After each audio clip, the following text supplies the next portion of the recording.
So one practical thing we can do in difficult situations Одна практическая вещь, которую мы можем осуществлять в затруднительных ситуациях, is we can use this Tonglen practice. использовать ранее упомянутую практику Тонглен.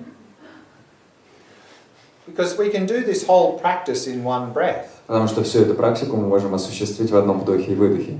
On the in-breath we can take suffering, on the out-breath give happiness. Вдыхая, мы забираем страдания, выдыхая, мы отдаем счастье. So when we see others suffering, Так что, когда мы видим, как другие страдают, on the in-breath take that from them, and on the out-breath give them happiness. на вдохе мы у них это забираем, на выдохе отдаем им счастье.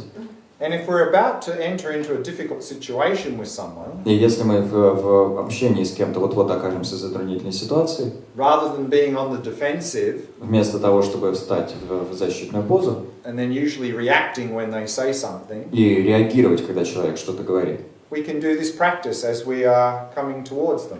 подступаясь к человеку, мы можем выполнять эту практику. Take their suffering, give them happiness. Забирать его ее страдания, отдавать ему ей счастье. And then we're not going to be so defensive, И тогда мы будем не в таком защитном режиме, more open, будем более открытыми. meaning that we're more likely to respond in a good way than react out of anger. И больше будет вероятность того, что мы откликнемся в каком-то позитивном ключе, а не отреагируем, подавшись гневу.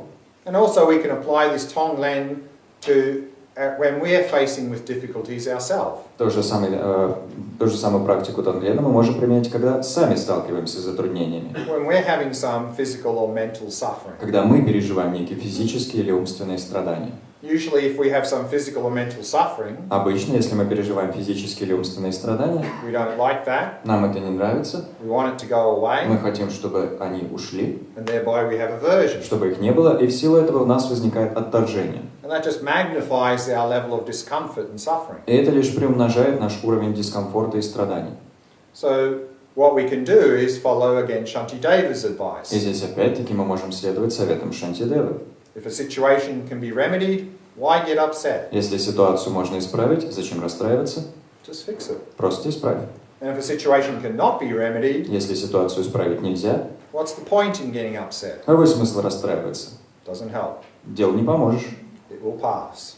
Ситуация приходящая. So if we're in a situation of suffering where we just have to wait it out, Если мы в ситуации, где мы страдаем, и нужно просто переждать, then we can say, by me willingly enduring this suffering, мы можем сказать, посредством того, что я с готовностью претерпеваю эти страдания, may all others be free of suffering. пусть все остальные будут свободны от страданий. And then take on others' suffering and give them И happiness. тогда мы забираем страдания всех остальных и отдаем им счастье. So we can make that difficult situation an opportunity to develop loving kindness and compassion. Так что затруднительную ситуацию мы сможем обратить в возможность развивать любящую доброту и сострадание.